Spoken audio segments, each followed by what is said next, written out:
이제 예배가 시작됩니다. 신령한 예배를 위하여 휴대폰은 진동이나 무음으로 전환해 주시기 바랍니다. 또한 성도님들의 온 몸과 마음을 예배로만 집중해 주시기 바랍니다. 이제 다 함께 묵도하심으로 주일 낮 예배를 하나님께 드리겠습니다.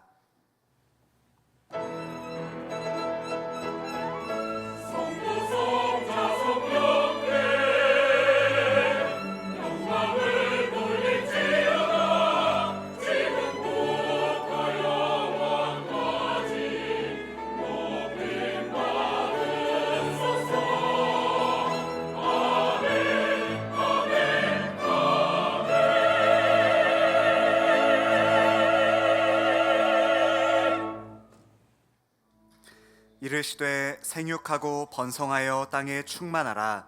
땅을 정복하라. 바다의 물고기와 하늘의 새와 땅에 움직이는 모든 생물을 다스리라 하시니라. 아멘.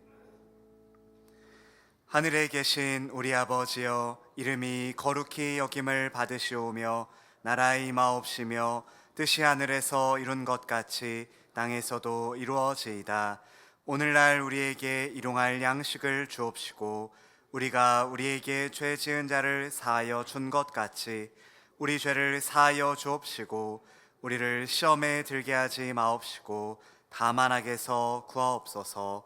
대개 나라와 권세와 영광이 아버지께 영원히 있사옵나이다. 아멘.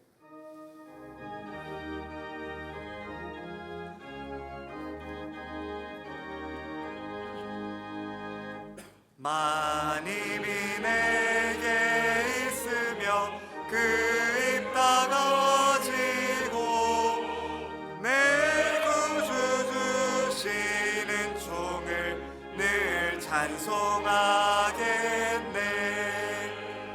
내 은혜로신 하나님 날 도와주시고 그 크신 영광 널리 펴 다 알게 하소서. 내 주의 귀한 이름이 날 위로하시고 이 귀의 음악 같으니 잠이락 되도다. 내 죄의 권세 깨뜨려 그 결박 푸시고 이 주한 마음을 비로소 고청케 하셨네.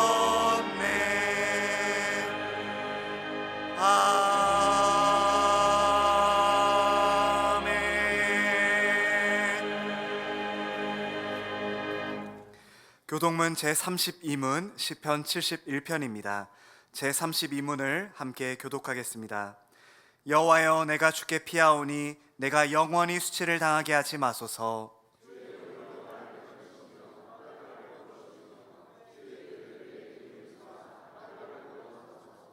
주는 내가 항상 피하여 숨을 바위가 되소서. 주께서 나를 구원하라 명령하셨으니 나의 하나님이여, 나를 악인의 손 곧 불의한 자와 흉악한 자의 장중에서 피하게 하소서.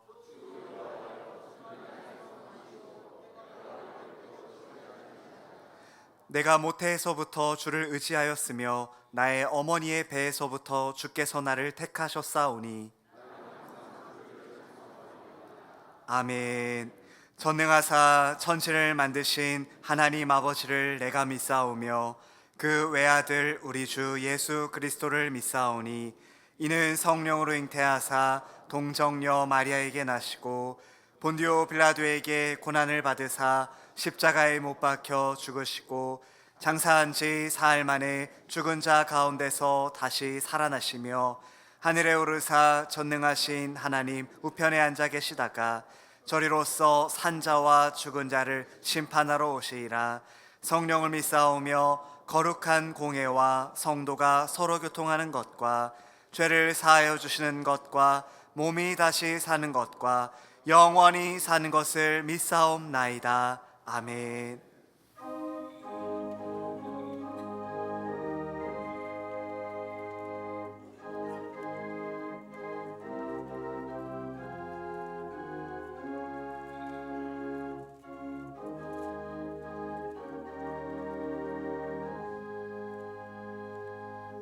저 장미꽃 위에 있을 아직 맺혀 있는 그때에 귀에 은은히 소리 들리니 주 음성 분명하다. 주님 나와 동행을 하면서 나를 친구 삼으셨네. 우리 서로 받은 그 기쁨을 알 사람이 없도다. 그 정한 주의 음성 우는 새도 잠잠케 한다. 내게 들리던 주의 음성이 늘 귀에 쟁쟁하다. 주님 나와 동행을 하면서 나를 친구 삼으셨네. 우리 서로 받은 그 기쁨을 알 사람이 없도다. 밤 깊도록 동산 안에 주와 함께 있으려 하나. 괴로운 세상에 할 일 많아서 날 가라 명하시인다. 주님 나와 동행을 하면서 나를 친구 삼으셨네. 우리 서로 받은 그 기쁨을 알 사람이 없도다.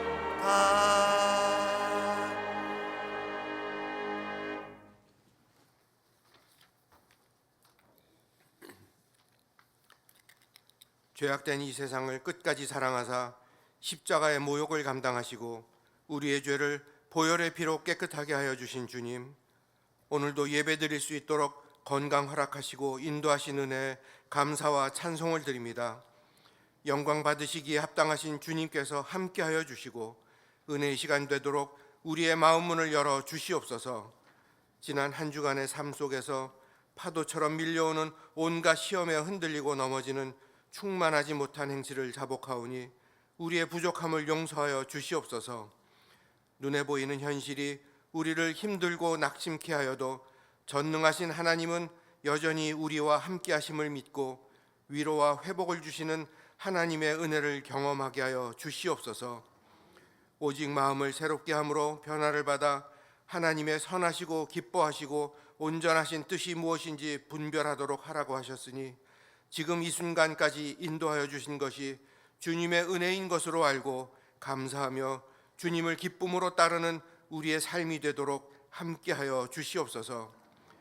언제 어디서나 하나님이 나와 함께 계시며 하신 말씀이 반드시 이루어지는 것을 믿고 끝까지 신뢰하며 순종하는 주님의 자녀 되기를 간절히 원하오니 선한 목자 되신 주님, 우리를 푸른 초장 쉴 만한 물가로 인도하여 주시옵소서.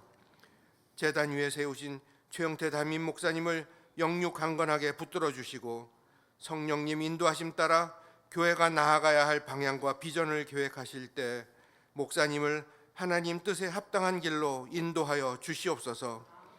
말씀을 준비하는 묵상의 능력을 충만하게 채워주시고 대언하는 말씀으로 우리 모두 아멘으로 화답하는 은혜 허락하여 주시옵소서. 승동교회를 사용하셔서 주님의 뜻 이루어지게 하시며 복음으로 세상을 정복하고 다스리는 교회 되어 전도와 선교에도 힘쓰는 교회 되게 하여 주시옵소서. 주일학교로부터 각 전도회와 각 부서마다 주님의 선한 계획이 이루어져 주님 보시기에 기뻐하시는 교회 되도록 역사하여 주시옵소서. 나라를 위해 기도합니다. 세계 곳곳의 전쟁으로 인하여 국제 경제와 안보가 위태롭게 변화하고 있는 이때 우리나라의 경쟁력이 날로 약해지며 핵으로 우리를 압박하고 있는 북한의 위협 속에서 이 나라를 굳게 지켜 주시옵소서. 주님의 은혜로 이루어진 이 땅의 축복을 믿음으로 지켜내며 이 은혜를 믿음의 후손들과 함께 누릴 수 있도록 주님께서 우리의 방패 되어 주시고 인도자 되어 주시옵소서. 이 땅에 주님의 뜻이 이루어져 모든 백성이 자유를 누리며 공의와 정의가 살아있는 나라 되게 하여 주시옵소서. 주님의 선하신 계획이 이 땅에 살아있게 역사하여 주시옵소서. 세계 각지에서 애쓰시는 선교사님들의 건강을 지켜주시며 어려운 가운데에서도 힘주시는 능력의 하나님 의지하면서 전하는 말씀이 소망이 되고 복이 되어 그 나라가 말씀으로 변화되는 축복 허락하여 주시옵소서. 찬양으로 영광 드리는 임마누엘 찬양대의 찬양 속에 우리 마음에 주님의 충만한 은혜로 가득한 시간 되게 하여 주시옵소서. 하루에도 몇 번씩 주님을 망각하고 살아가는 우리들이지만 축복하기를 원하시는 주님만을 의지하며 십자가의 그 사랑 가운데 자유함을 누리는 하루하루 되게 하여 주시옵소서. 예수님 이름으로 기도드립니다. 아멘.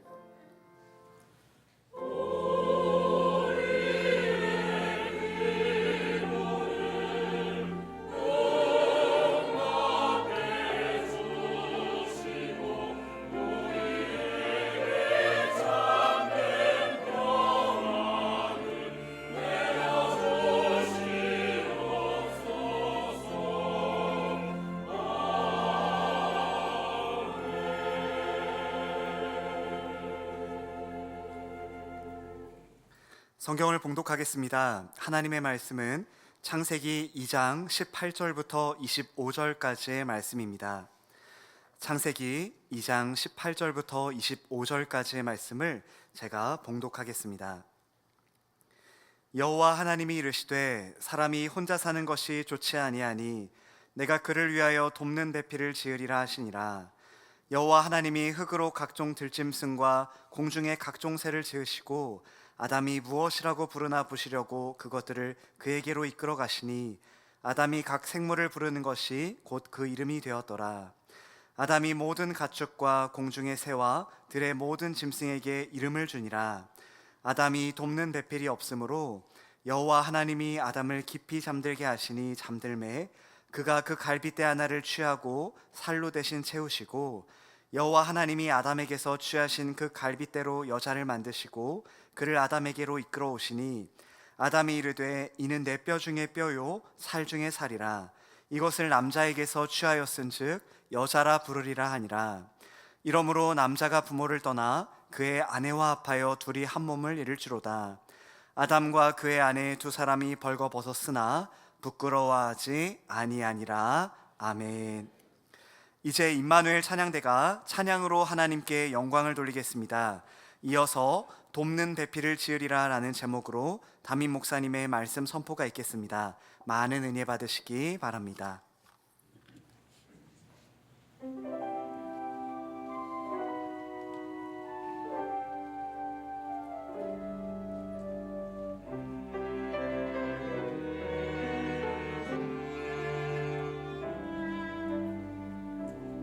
주를 찬양하리라. 내게 주신 귀한 사랑 나 주를 찬양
아멘. 은혜로운 찬양 감사드립니다. 하나님 영광 받으신 줄 믿습니다.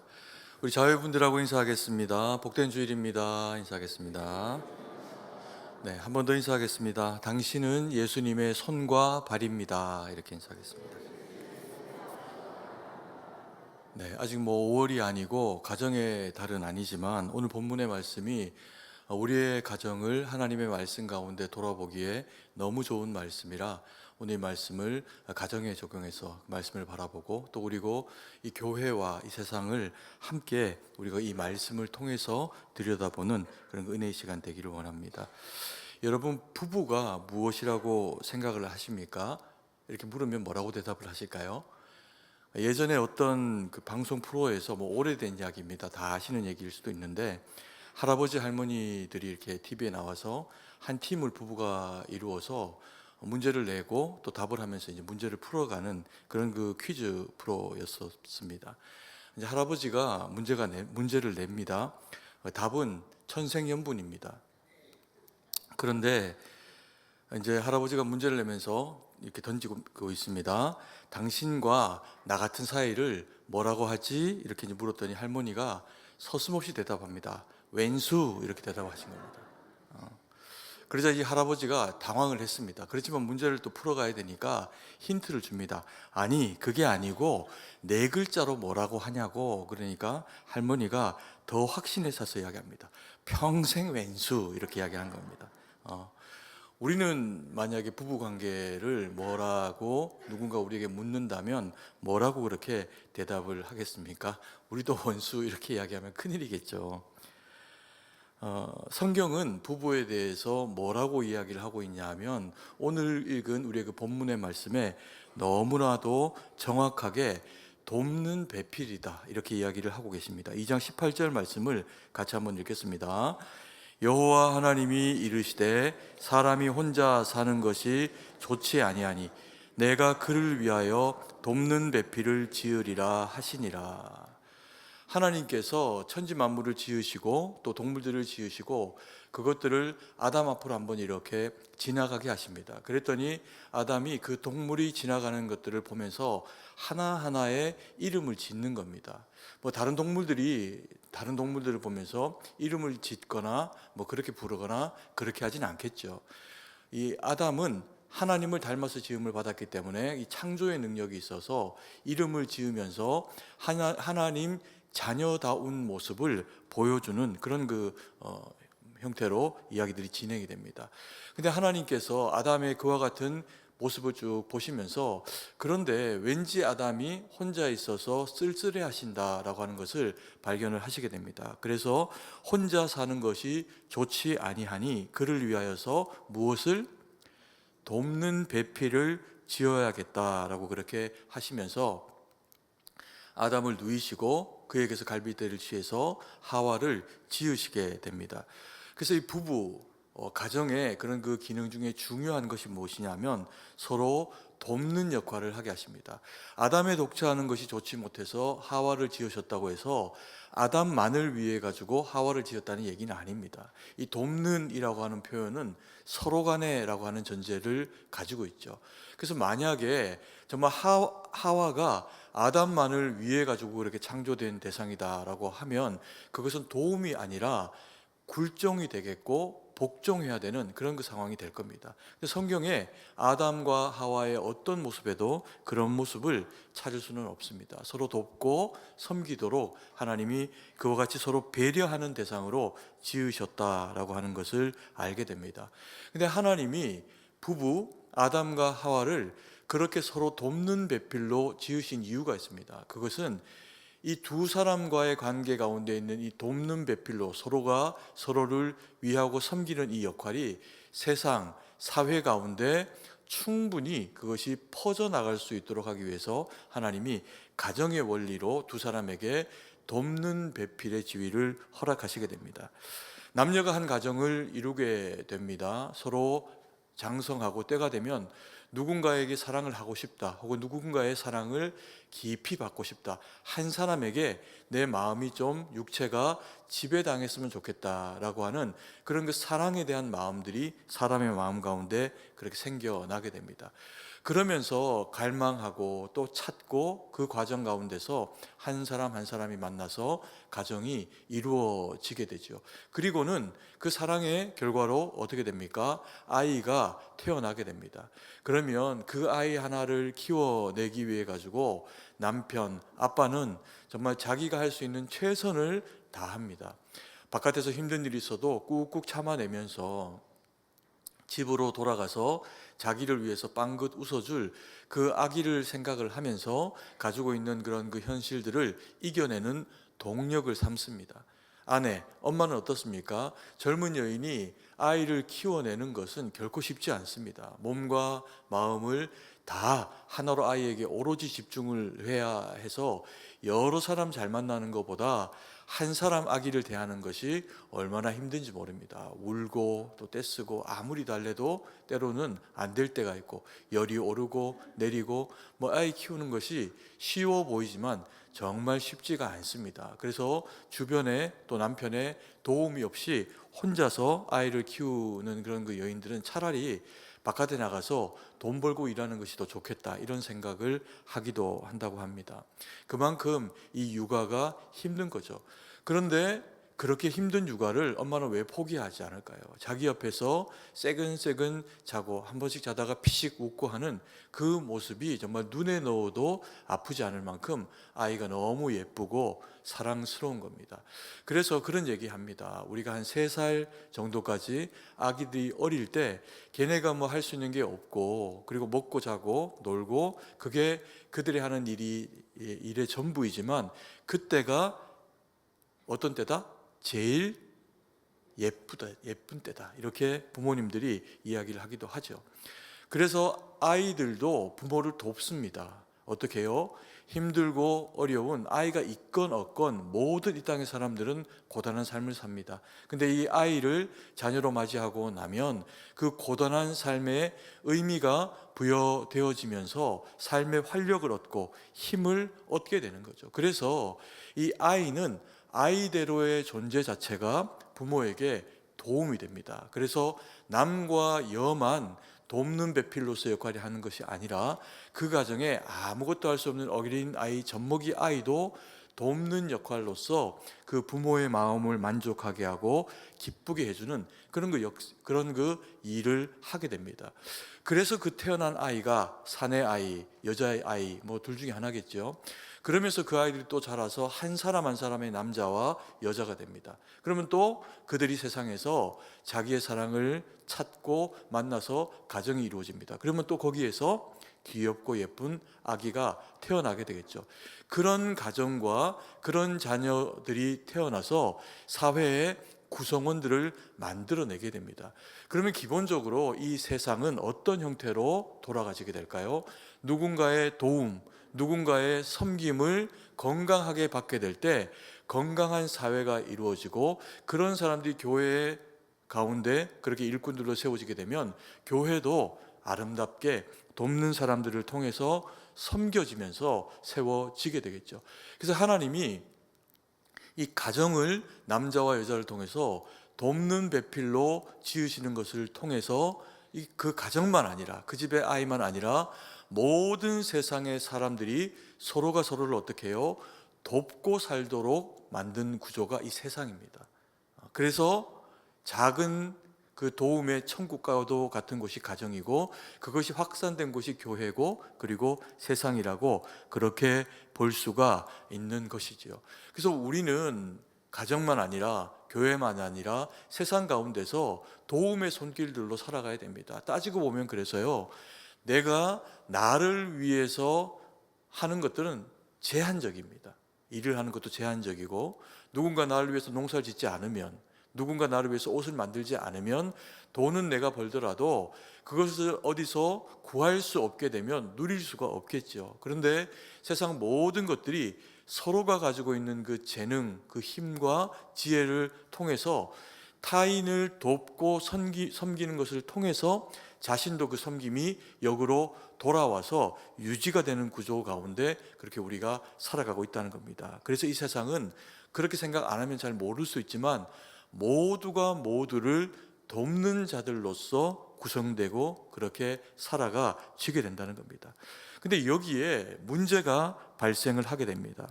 많은 가정과 세상들은 가만히 우리가 들여다보면 관계적으로 깊이 병이 들어져 있는 것들을 보게 되기도 합니다. 서로 도움이 되고 돕는 배필로 그렇게 살아가도록 배우자를 하나님께서 저희에게 그렇게 허락을 하셨는데, 때로는 그렇게 귀하게 만나고 모든 세상 사람들 가운데 한 사람, 나를 위해서 구별된 대상으로 이 배우자를 우리는 만나게 됩니다. 그런데 때로는 우리가 마음이 상하고 서로에 대해서 섭섭한 마음이 생기면서 돕고 싶지 않다라고 하는 마음을 가지기도 합니다. 뭐 돕고 싶은 정도가 아니라 쳐다보고 싶지도 않다, 이런 생각이 들기도 하죠. 누가? 함께 살아가는 내 배우자가 말입니다.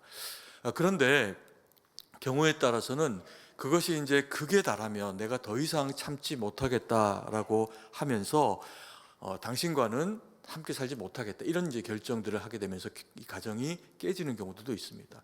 세상은 어떤가요? 세상도 마찬가지죠. 우리가 누군가 전쟁을 할 때 저기 멀리 있는 나라들과 그렇게 전쟁을 하는 경우는 별로 없습니다. 내가 함께 살아가는 내 땅과 그 옆에 있는, 바로 옆에 있는 그 지척에 있는 나라들이 어떤 나라들인가에 따라서 이 함께 살아가는 세상의 그런 게 행복이 결정이 되어지게 됩니다. 도저히 너희와는 함께 살 수가 없겠다, 뭐 어떤 가치 판단이 다르고 정책이 다르고 그러면서 다투다가 결국에는 무엇이 발생합니까?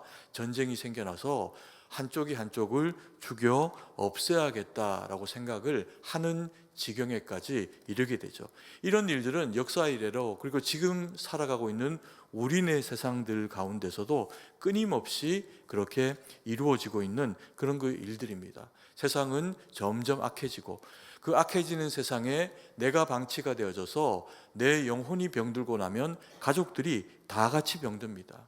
그리고 내가 병들고 나면 세상이 나 때문에도 다 같이 힘들어지는 그런 그 경우들이 있고, 타인 때문에도 내가 힘들어지는 그런 그 경험들을 할 때가 있죠.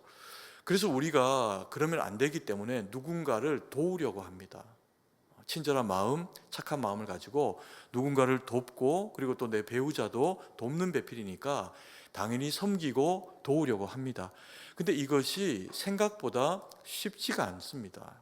누군가를 한번 도와보면 의견이 다르고 내가 가지고 있는 생각과 그 사람의 생각이 다르기 때문에 내가 생각할 때는 이렇게 좀 도와주면 저 사람이 훨씬 더 잘 될 것 같은데 그것을 받아들이지 못합니다. 왜요? 성경이 그렇게 이야기합니다. 사람들은 각자 소견에 어떤 대로? 옳은 대로 행동한다. 그것이 이제 극에 달했던 시대가 언제냐 하면 사사기라고 하는 시대입니다. 이 시대는 각자 소견에 옳은 시대랍니다. 왕이 없으므로, 왕의 통치가 이루어지지 않으니까 사람들이 다 내 말이 맞다, 내 생각이 옳다라고 이야기하는 것이 극에 다다르게 됩니다. 그러면서 세상이 이제 엉망진창이 돼서 그 사사기의 끝자락에 보면 형제가 다른 형제들을 죽음에 이르게 하도록까지도 각자 소견에 옳다 생각을 하고, 형제가 형제를 죽이는 것을 옳다 동의하면서 한 지파를 완전히 깡그리 없앨 정도로 사람들이 악해지는데 그것을 옳다 여김으로 감당을 하게 됩니다. 우리는 내 아내와 내 남편을 잘 섬기고 싶어 합니다. 누가 뭐 섬기고 싶어 하지 않겠습니까? 그게 이제 돕는 배필이 가지고 있는 그런 목적이기 때문에 그렇습니다. 그런데 섬겨보면 말씀드렸듯이 쉽지가 않습니다. 거절하기도 하고 또 잘 받아들이지 못하기도 하고 그런 경우가 생기죠. 그래서 돕는 사람에게는 반드시 있어야 되는 것이 있습니다. 그게 뭐냐 하면 지혜입니다. 지혜. 왜 지혜가 필요할까요? 그 지혜가 있어줘야 지혜롭지 못한 사람이 내 지혜를 통해서 도움을 받을 수가 있기 때문이죠. 그런데 아까 말씀드렸듯이 아무리 지혜롭게 설명을 하고 접근을 해도 어떻게 한다고요? 거절하면 받아들여지기가 쉽지가 않습니다. 사람마다 다 생각의 차이가 있고 가지고 있는 수준도 다르기 때문에 이게 받아들여지기가 쉽지가 않습니다. 아담과 하와도요, 신혼 때 같이 만나서 가정이 이루어지고 불과 얼마가 되지 않아서 분명히 하나님이 돕는 배필로서의 그 지위와 역할을 허락을 하셨는데 그게 온전히 이루어지지를 못합니다. 언제요? 마귀가, 사탄이 하와를 꼬드깁니다. 동산 모든 나무의 실과를 봐라. 그중에 요거 하나님이 먹으면 어떻게 된다고 했니? 라고 유혹을 하면서 마귀와 대화를 조금 했더니 그전에는 먹을 게 많아서 생각할 필요도 없고 먹을 의지도 없었던 선악과가 먹고 싶어지는 겁니다. 그래서 그것을 자기가 따먹고 함께 하여서 서로가 서로를 돕도록 배려한 아담에게도 그걸 주어서 먹게 합니다. 그랬더니 아담도 그것을 얻어먹고는 같이 이제 심판을 당하는 그와 같은 상황 가운데 이르게 됩니다. 이게 왜 그럴까요? 둘 다 똑같은 겁니다. 둘 다 수준이 차이가 나지를 못했던 거죠. 한 사람이 다른 한 사람보다 더 굉장히 탁월하게 똑똑했거나 상황 파악에 대한 이해를 다르게 가졌다면 이건 뭐 어려운 문제가 아니지 않습니까? 먹어야 될 것과 먹지 말아야 될 것을 구별해서 먹지 않으면 되는 겁니다. 때로는 우리가 산에 등산을 하다가 버섯이 너무 예쁘게 자라 있는 경우가 있습니다. 너무 먹음직하고 크고 탐스럽게 되어져 있지만 도시에서 살아가는 우리는 그게 먹는 건지 아닌지 모릅니다. 그럼 어떻게 하면 됩니까? 안 먹으면 되죠. 안 먹으면 됩니다. 아무리 먹고 싶어도. 근데 그거를 먹는 사람들이 가끔씩 계십니다. 그럼 어떻게 됩니까? 배탈이 나고 오한이 나고 뭐 이제 온갖 이제 뭐 부작용들이 찾아와서 까딱하면 목숨을 잃을 수 있는 상황이 될 수도 있는 겁니다. 근데 그걸 먹을 수 있는 사람은 누구냐 하면 그게 먹을 수 있는 건지 아닌지를 분별하여 알 수 있는 사람과 함께 할 때만 가능합니다. 아담과 하와는 두 사람이 다 지혜가 부족했습니다. 만약에요, 그러면 모든 것을 다 알아야, 모든 걸 다 알아야 마귀에 도전해서 마귀를 물리칠 수 있나? 그렇지 않죠. 그래서 지혜가 필요하다는 겁니다. 두 사람이 모든 하나님의 뜻을 다 깨달아 알 수는 없을 수도 있습니다. 그런데 먼저 하와에게 도발했건 아담에게 도발했건 하나님의 말씀과는 다른 어떤 이야기를 그들에게 이야기하고 유혹하는 대상이 있다면 두 사람이 함께 상의를 하든지, 그게 아니면 둘이서 이야기를 해서 헷갈리거나 답이 뭔지를 정확하게 모르겠으면 어떻게 하면 됩니까? 하나님을 찾으면 되죠. 주님께 물으면 됩니다. 잠깐 있어봐, 마귀. 조금 있으면 여호와께서 저기 지나가셔. 물어보면 되죠. 그러면 다 해결됐습니다. 마귀 혼나고 다시는 뭐 에덴에서 얼씬도 못하게 하나님이 그렇게 하셨겠죠. 그리고 우리는 이 고생하며 살지 않아도 됐을 겁니다. 그런데 그 두 사람이 누구도 하나님 앞에 묻지 않습니다. 그리고 오히려 죄를 짓고 싶은 마음이 마음 가운데 찾아오고 나니까요, 상대방이 물을까 봐 걱정했을 수도 있습니다. 하나님 앞에 물으면 어떻게 됩니까? 그거 먹습니까? 못 먹습니까? 못 먹죠. 그렇게 탐스러워 보이는데. 때로 우리는 우리의 삶 가운데서 하나님 앞에 물으면 하나님이 하지 못하게 하실까 봐 일단 저질러 놓고 보는 경우도 있습니다. 그래서 지혜가 무엇이라고요? 지혜는 다른 게 아닙니다. 하나님께 묻는 겁니다. 하나님이 뭐라고 생각하시는지, 하나님이 무엇을 원하시는지. 세상 사람들의 지혜도 중요합니다. 어떤 것을 선택하는 것이 내게 더 합당하고 우리 공동체에 유익한 것인가, 그걸 선택하는 능력이 지혜예요. 근데 그리스도인의 지혜는 거기서 한 칸 더 나갑니다. 나와 상대방을 유익하게 할 뿐만 아니라 이것이 우리 주님에게 기쁨이 되는 일인가? 그걸 묻는 겁니다. 그건 다른 게 아닙니다. 성경을 다 알아야 되는 것도 아닙니다. 우리가 누군가를 돕고 싶을 때 돕는 배우자에게는 지혜가 필요합니다. 그래서요, 마음속에 지혜를 가지고 하나님이 내게 원하시는 일이 무엇인가를 묻고, 그리고 섬김을 받아야 되는 나의 배우자, 또 그리고 가까운 이웃, 그래서 내가 꼭 이것은 들려줘야겠다, 도와줘야겠다 라고 하는 사람의 입장과 여러 가지를 헤아리면서 주님이 주시는 지혜로 그것을 묻고 감당을 하는 겁니다. 그러면 때로는 하나님이 내 마음 가운데서는 막 하고 싶은 얘기나 돕고 싶은 것이 막 이만큼 넘쳐나는데, 돈도 있고 도와주면 되는데 멈춰라 하실 때가 있습니다.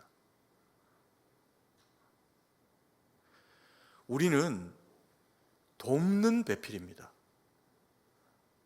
누군가가 누군가에게 돕는 배필이어야지 내가 뭐가 되면 안 될까요? 답이 되면 안 됩니다. 이게 중요한 겁니다. 부모가 답이 되어주고, 선배가 답이 되어주고, 남편과 아내가 답이 되어주면 쉽죠. 때로는 그게 도움일 때도 있습니다. 근데 만약에 그게 정도를 벗어나는 어떤 일들이 되어지고 나면 그 사람만 의지하면 됩니다. 그게 답인 거예요. 그러면 누구를 못 배웁니까? 하나님을 못 배우고 하나님의 지혜를 배울 수가 없는 상황 가운데 나가게 됩니다. 그래서 주님이 우리의 선한 도우심을 때로는 멈춰라, 그 아니다, 그 내가 할 일이야, 그렇게 우리에게 말씀을 하기도 하신다는 거죠. 그래서 뭐가 필요하다는 겁니까? 지혜가 필요하다는 겁니다.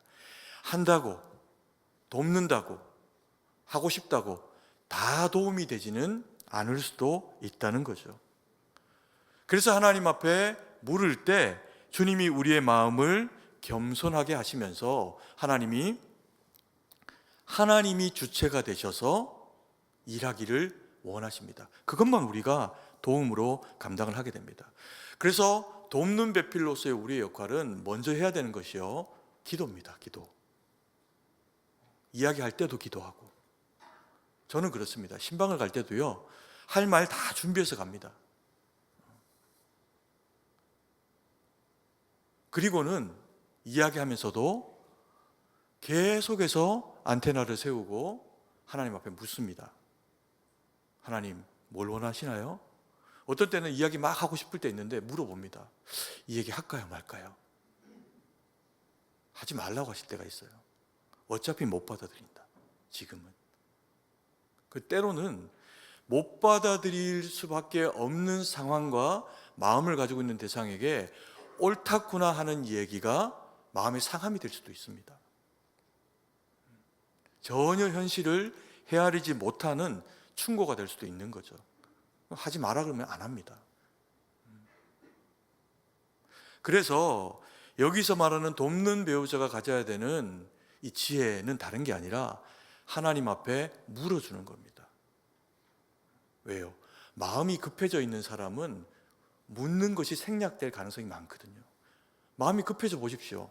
막 답을 찾고 이렇게 했으면 좋겠고, 이런 도움이 나타났으면 좋겠고, 기도할 마음이 잘 생기지 못할 수도 있습니다.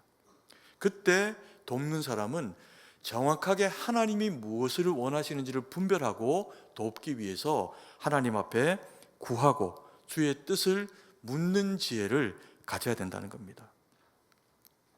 그리고 이 돕는 배필에게는 또 하나 중요한 것이 있습니다. 남을 도울 때는 태도가 중요합니다. 태도. 요즘 그런 얘기들 많이 하죠.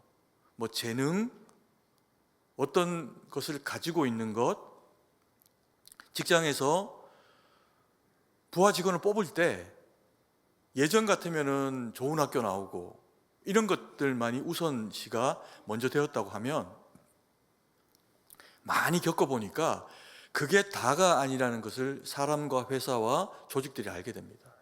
그래서 중요하게 사람을 평가할 때 여겨지는 게 뭐냐면요, 이 태도입니다. 태도. 똑똑한 사람은 자기가 가지고 있는 그 일을 합니다. 이뤄냅니다. 그만큼의 능력이 있는 사람은. 그런데 좋은 태도를 가지지 못하면요, 성장하기가 어렵습니다. 사람은 배우거든요, 끊임없이. 그래서 좋은 태도를 가지고 있는 마음의 그릇이 좋은 사람은 자기 역량을 벗어나는 더 큰 일들을 배울 수 있고 성실한 태도로 그것으로 또 다른 것을 섬겨낼 수 있는 마음의 지평이 넓습니다. 그래서 이 태도라고 하는 것이 굉장히 중요합니다. 근데 그리스도인이 배우자와 교회와 세상에서 누군가를 섬겨야 할 때 중요한 태도가 무엇일까요? 겸손입니다. 겸손해서 누군가를 섬길 때 섬김을 받는 사람의 마음이 열리게 되어 있습니다. 그렇지 않으면 나는 선하게 도왔다고 생각을 하는데 그 선한 도움을 받아야 될 사람이 그걸 거절할 수도 있어요. 그러면 내가 가지고 있는 것들이 너무 귀한데 실제로는 도움이 되거나 섬겨지지 못할 수가 있죠. 그래서 이 태도, 겸손이라는 것으로 마음을 잘 무장하고 이야기를 해야 상대방의 다친 마음이 어떻게 될까요? 열리고. 사람은 다 누구나 자기를 지키고 보호하려고 마음의 빗장을 가지고 있거든요. 근데 이걸 어떻게 할까요? 열게 돼 있습니다. 활짝 열고, 이 사람이 정말 나를 위해서 하는 얘기구나, 적이 아니구나, 친구구나, 형제구나, 자매구나. 그러면 이제 비로소 마음으로 그 충고와 그리고 도움을 받게 돼 있죠. 우리가 물질로 누구를 섬겨도 내 주머니 털어가지고 밥 사 먹이고 막 이렇게 하는데도요, 돌아서서 기분 나빠하는 사람들도 있습니다. 돈 좀 있다고, 뭐 있다고, 얼마나 잘났기에, 이런 이제 생각을 하게 될 때도 있습니다. 그게 중요한 뭐라고요? 태도가 결정하게 만드는 일이 될 수도 있습니다. 우리가 누군가를 도울 때 잘 고려해야 됩니다. 우리는 가끔씩 이제 그런 경우를 만납니다. 내 남편이, 내 아내가 내 말만 들었으면 그런 문제 가운데 빠지지 않았을 텐데, 그게 사실일 가능성이 많습니다. 그래서 그런 그 이야기들을 하실 때가 있죠. 그때 당신이 누구 말만 들었어도, 내 말만 들었어도, 우리가 지금 이렇게 사는 게 지금 당신 때문에 그렇다, 이런 이제 생각들이나 이야기들을 할 때가 있습니다. 근데 사람은 지혜롭기만 하면 좋은데 때로는 우리가 다 약간씩은 모자라고 부족하고 그런 데를 가지고 있습니다. 그래서 되는 사람과 안 되는 사람의 공통점과 차이점이 있는데요, 안 되는 사람의 공통점은 뭐냐 하면 귀가 얇답니다. 근데 보십시오, 귀가 얇다라고 하는 얘기는 남의 얘기 잘 듣는다는 얘기죠. 그럼 이게 청취하는 능력이 있는 거지 않습니까? 근데 귀가 얇으면 망해요. 왜 그럴까요? 안 들어야 될 거는 기가 막히게 듣는 겁니다. 그리고 들어야 되는 내 충고는 어떻게 하는 거예요? 절대로 안 듣는 겁니다. 이게 놀랍게 망하는 사람의 공통점이에요. 진짜 그렇더라고요. 이게 되는 사람은, 잘 되는 사람은 정말 자기를 돕는 사람, 좀 힘들지만 어떤 말을 들어야 하는지를 알고 분별하여 듣는 사람이 잘 되더라고요. 아이도 어른이어도. 듣는 사람의 태도도 중요하고 말하는 사람의 태도도 중요하다는 겁니다. 근데 말하는 사람의 태도가 왜 중요하냐 하면, 멍청이, 어리석은 사람은 지혜로운 사람의 이야기를 못 듣습니다. 귀가 얇아서, 엉뚱한 데 두텁고. 근데 그걸 열어버려요. 지혜로운 사람의 하나님을 향한 그 지혜로 묻는 그 이야기들, 날 위해서 기도했고, 그리고 와서 정성과 사랑으로, 겸손함으로 하는 이야기는 여러분 어리석은 사람의 마음을 열어버립니다. 그래서 이 태도가 굉장히 중요한 거라는 겁니다.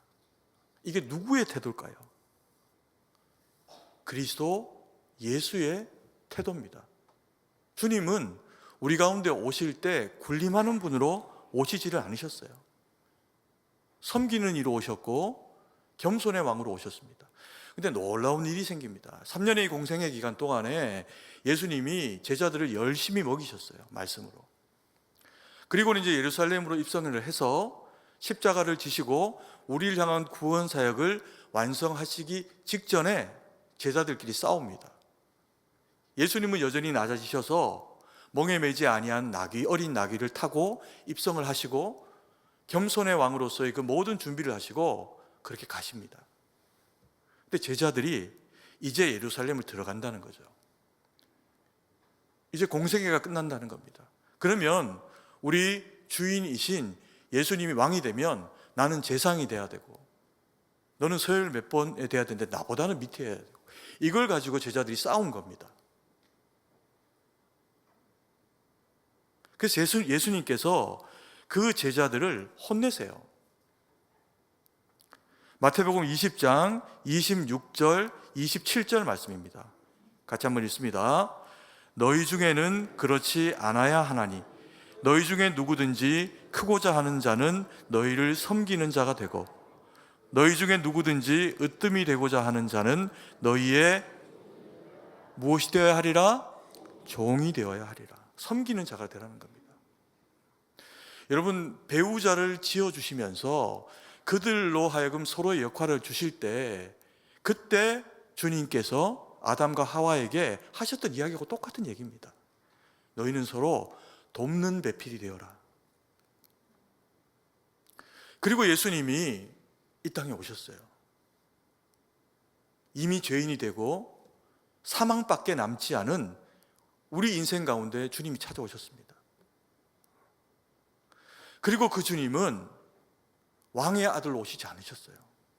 하늘 보자 버리고 낮고 낮은 이 땅에 마구간에 목수의 아들로 온갖 핍박과 죽임당함과 어려운 일을 경험하시면서도 주님은 높아지지 않으셨습니다. 마귀가 막 유혹할 때도 있었어요. 딜하자. 내가 높여줄게. 절하기만 해라. 안 높아지셨습니다. 그리고 우리를 위해서 십자가 죽으시고 우리를 위해서 부활하셨어요. 온전히 무엇입니까? 이게 섬김이라는 겁니다.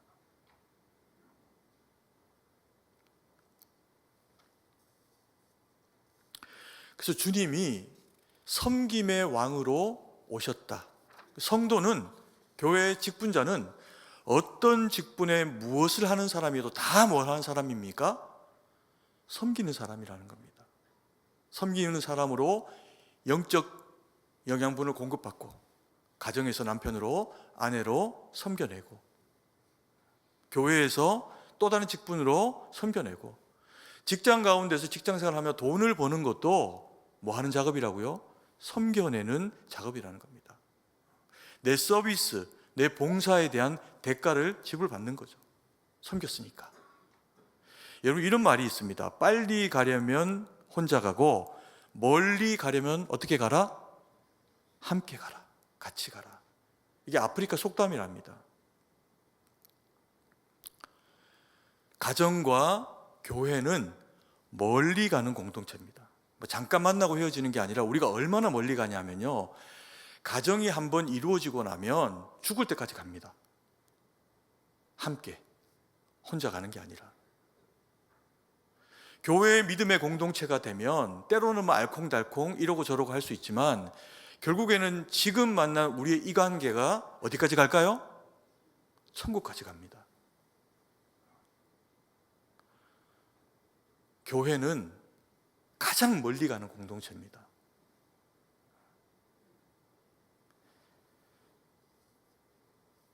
우리 그 가정과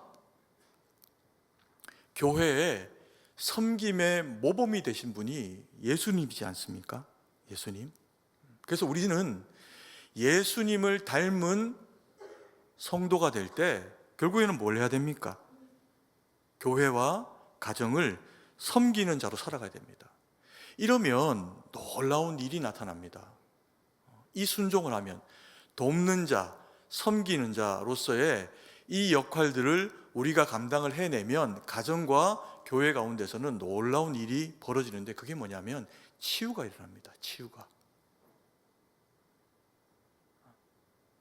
남편은 기본적으로 지칩니다.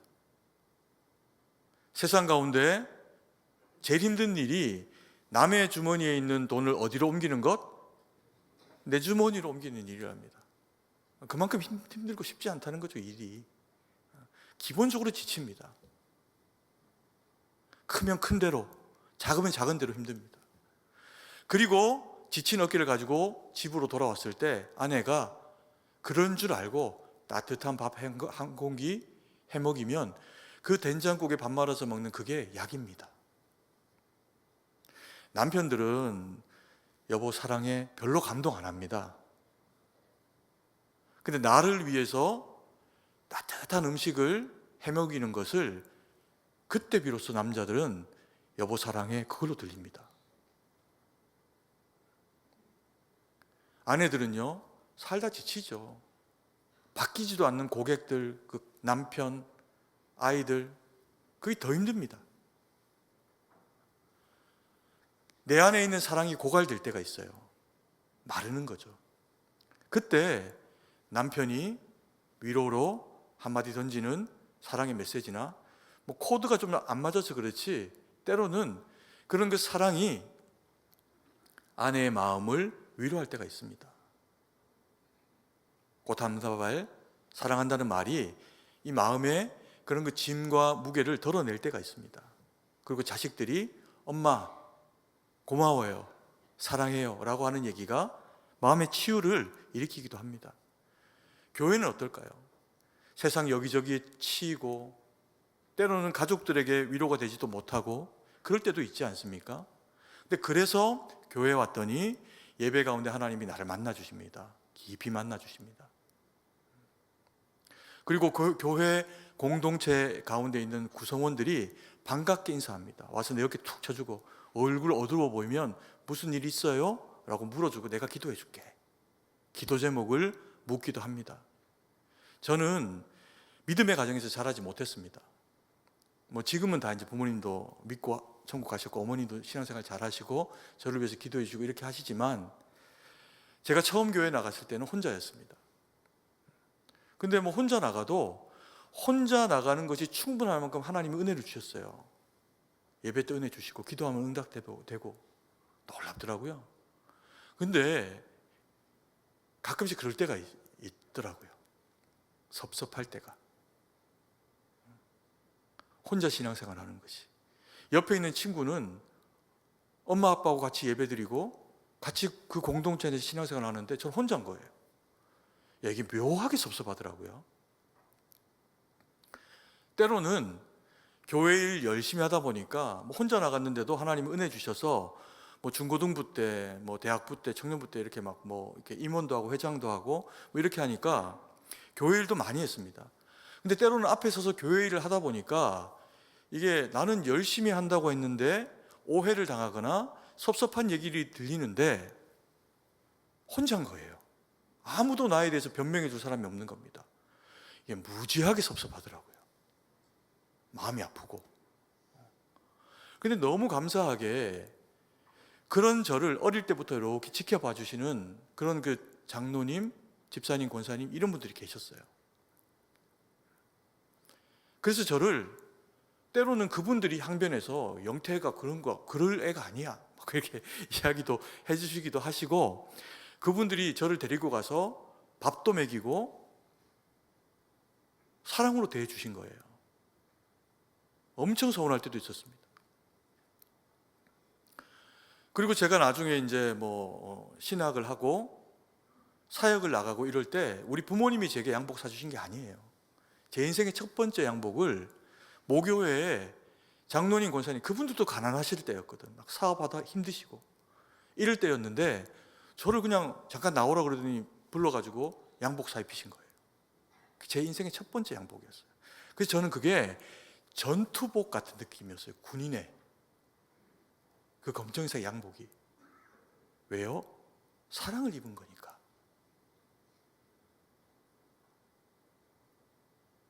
여러분, 교회는 치유의 공동체입니다.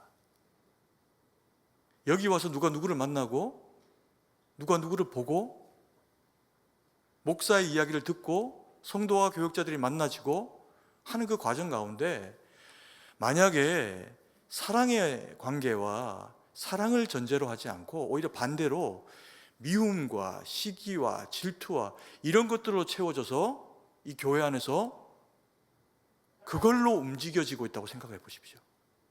그보다 더 불행한 단체가 있을까요? 여러분, 교회는 무조건 사랑입니다. 때로는 내 생각과 내 가치와 다른 어떤 판단들과 상황들이 주어질 때 있어요. 마음이 부딪힐 때 있습니다. 그때도 우리는 오늘 이 말씀 잊지 말아야 됩니다. 뭐라고요? 우리는 결국에 서로가 서로에 대해서 뭐 하는 사람들이라고요? 돕는, 배필, 섬김의 사람들이라는 겁니다. 골로새서 3장 23절 말씀을 같이 한번 읽겠습니다. 무슨 일을 하든지 마음을 다하여 주께 하듯 하고 사람에게 하듯 하지 말라. 무슨 일을 하든지 교회에서 내게 주어진 어떤 일들을 감당해내든지 마음을 다해서 하라. 당연하죠. 성실해야 되니까. 거기에 하나 더 달려 있습니다. 세상 일은 마음 다해서 하면 됩니다. 근데 그리스도인이면 한 가지 더 추가되어 있는 게 있습니다. 누구에게 하듯 하고? 주께 하듯 하고. 성도를 볼 때, 직장에서 만나는 상사나 아랫사람을 볼 때 그리스도인이면 주께 하듯 하고. 이게 쉽지 않죠. 그런데요, 하면 놀라운 일이 생깁니다. 내 마음이 치유되고 함께하는 사람들이 고쳐집니다. 마음과 삶과 그들의 생각과 심지어 그들의 미래까지도. 여러분, 멋지지 않습니까? 자녀분들하고 이렇게 한번 인사했으면 좋겠습니다. 주께 하듯 하겠습니다. 네.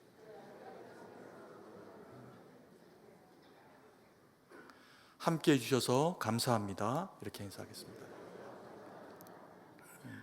이 섬김의 마음과 이 섬김의 공동체가 우리 승동교회 안에 이루어질 때 저는 133년 된 우리 교회의 실력은 역사가 아니라 이거여야 된다고 생각합니다. 사람이 고쳐지고 오면 행복하고 그걸 위해서 누군가 애써주는 사람이 있고 그러면 삽니다. 바깥에서 아무리 힘들어도. 그 믿음의 공동체가 되어져서 하나님 영광 돌리는 우리 모두가 되기를 간절히 축복합니다. 사랑의 아버지 하나님, 은혜와 사랑을 감사드립니다. 오늘도 주신 말씀 마음에 새기고 세상 가운데 돕는 자로, 돕는 배필로 살아갈 수 있기를 원합니다. 주의 지혜로 우리를 채워주시고 우리가 하나님 앞에 능력을 구하고 주의 도우심을 기도하며 찾을 때 아버지여 우리 가운데 역사하시고 함께 하여 주셔서 돕는 성도, 돕는 배필로서의 온전한 역할이 주님 닮은 겸손과 지혜 가운데 이루어지게 하셔서 하나님 영광 받으시는 일만 되도록 역사하여 주시옵소서. 주님께 모든 것을 의지하고 감사드리며 예수님 이름으로 기도드립니다. 아멘.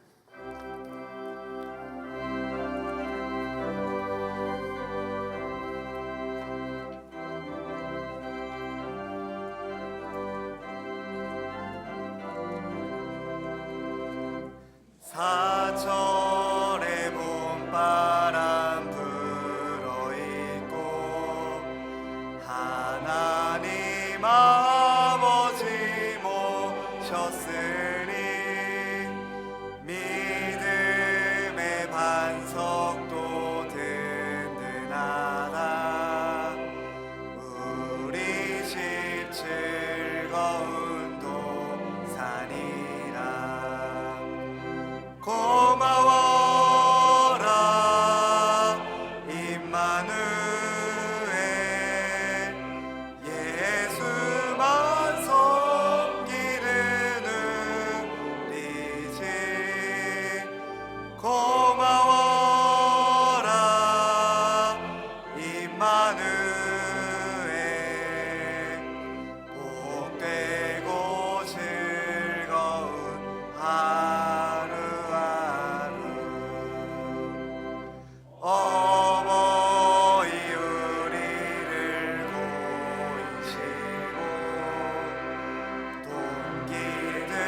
사랑에 묻혀 있고 기쁨과 서름도 같이 하니 한간의 조가도 천국이라. 고마워라 임마누엘, 예수만 섬기는 우리 집. 고마워라 임마누엘, 복되고 즐거운 하루하루. 아침과 저녁에 수고하여 다 같이 일하는 온 식구가 한 상에 둘러서 먹고 마셔. 여기가 우리의 낙원이라. 고마워라 임마누엘,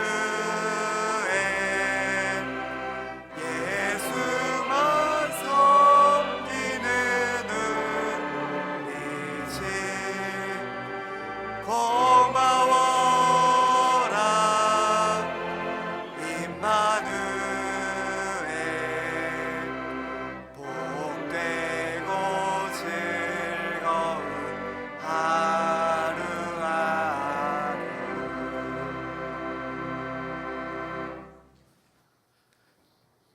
사랑과 은혜가 풍성하신 아버지 하나님, 은혜와 사랑을 감사드립니다. 우리를 주의 것 삼으시고 우리에게 주의 은혜와 능력으로 공급하셔서 늘 날마다 주의 채우시는 은혜의 양식으로 살게 하시니 감사드립니다.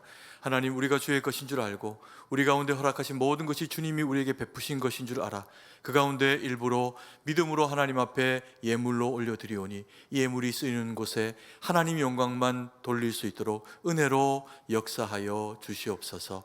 아버지 하나님, 주님 앞에 넉넉히 드리고 후히 바치는 심령들마다 더 큰 은혜와 능력으로 채우셔서 하나님 앞에 드림에 인색함 없이 하나님 앞에 드리는 것이 더 복된 삶이 되는 것인 줄 믿음으로 알게 하셔서 하나님 영광 돌리는 우리 모두가 될 수 있도록 은혜를 베풀어 주시옵소서. 하나님, 우리 가운데 연약한 지체들이 있습니다. 몸과 마음과 건강과 상황과 여러 가지 면에서 힘들고 어려운 시절을 지나는 백성들이 있습니다. 저들을 주여 긍휼히 여기시고 주의 큰 은혜와 능력으로 채우시고 함께 하셔서 예수의 이름으로 치유하시고 예수의 이름으로 위로받게 하시고 예수의 이름으로 회복되도록 역사하여 주시옵소서. 아버지여, 참으로 사명을 따라 원근각처로 흩어져서 주님 살아가는 주의 사랑하는 자녀들, 백성들이 있습니다. 사업과 직장으로, 또 아버지 하나님 군으로, 학업으로 여러 모양으로 흩어져 있는 주의 사랑하는 백성들 가운데 주의 큰 은혜와 능력으로 함께 하여 주셔서 어디에 있든지 동일한 말씀과 성령의 은혜로 채우시고 보호하여 주셔서 하나님 영광 돌리는 믿음의 삶이 될 수 있도록 역사하여 주시옵소서. 주님께 모든 것을 의지하고 감사드리며 예수님 이름으로 기도드립니다. 아멘.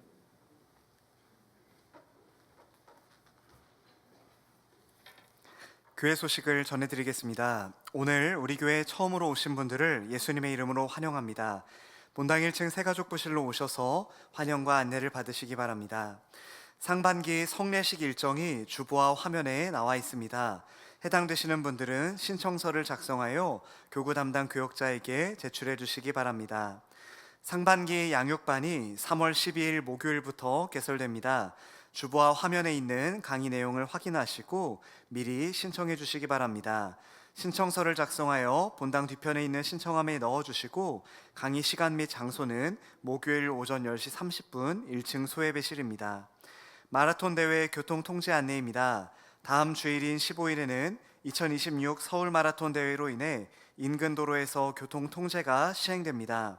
오전 7시부터 광화문, 을지로, 청계천로, 종로 구간에 차량 통제가 예정되어 있으니 성도님들께서는 가급적 대중교통을 이용하시거나 우회해서 교회에 오시기 바랍니다.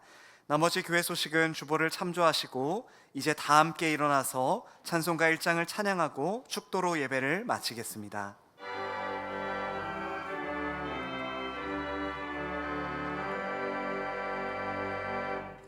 만복의 근원 하나님, 온 백성 찬송 드리고 저 천사여 찬송하세. 찬송 성부 성자 성령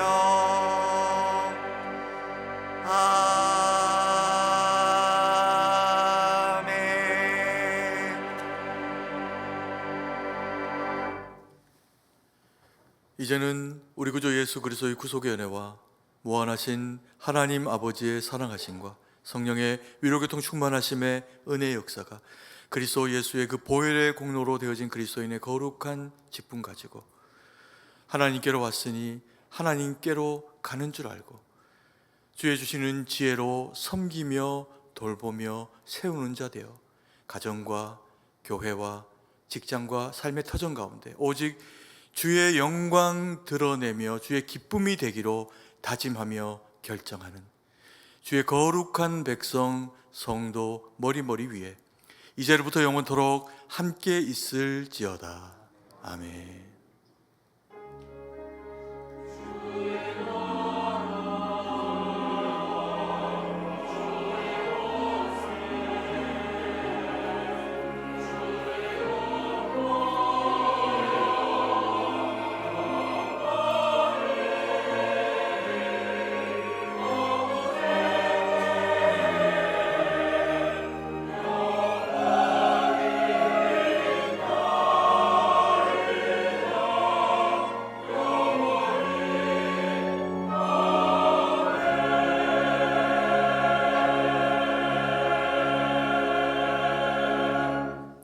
찬송가 292장 1절과 4절 찬양하시면서 돌아가시도록 하겠습니다.